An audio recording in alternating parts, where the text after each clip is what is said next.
वो बातें जो हम हर साल सुनते हैं लेकिन समझते नहीं।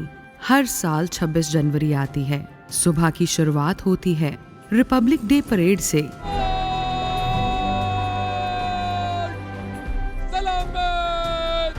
थोड़ी देर बाद स्कूलों में झंडा फहराया जाता है, राष्ट्रगान होता है और हर तरफ देशभक्ति की ही बातें की जाती हैं। दिन के किसी न किसी हिस्से में हम सब अपने सोशल मीडिया पर एक पोस्ट जरूर करते हैं, हैप्पी रिपब्लिक डे। लेकिन सवाल ये है कि क्या हम जानते हैं कि 26 जनवरी असल में है क्या? आज इस सवाल का जवाब ढूंढते हैं। 15 अगस्त 1947 को भारत आजाद हुआ, लेकिन ये आजादी सिर्फ ब्रिटिशर्स से मुक्ति थी। देश के नियम, कानून और सत्ता का पूरा अधिकार हमारे हाथ में नहीं था।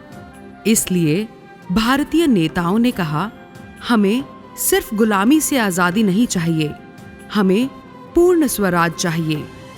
यही कारण है कि जब भारतीय संविधान तैयार हुआ तो इसे लागू करने की तारीख 26 जनवरी 1950 चुनी गई और आजादी के बाद इस दिन भारत गणराज्य बना।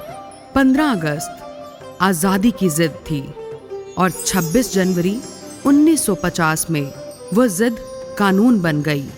अब भारत का संविधान कोई साधारण किताब नहीं है, ये दुनिया का सबसे लंबा लिखा हुआ संविधान है। इसे बनाने में 300 से ज्यादा लोगों ने काम किया और हर एक शब्द पर महीनों बहस हुई। और सबसे हैरान करने वाली बात, संविधान की असली कॉपी आज भी हाथ से लिखी हुई है, जिसमें कला, डिजाइन और संस्कृति छुपी हुई है।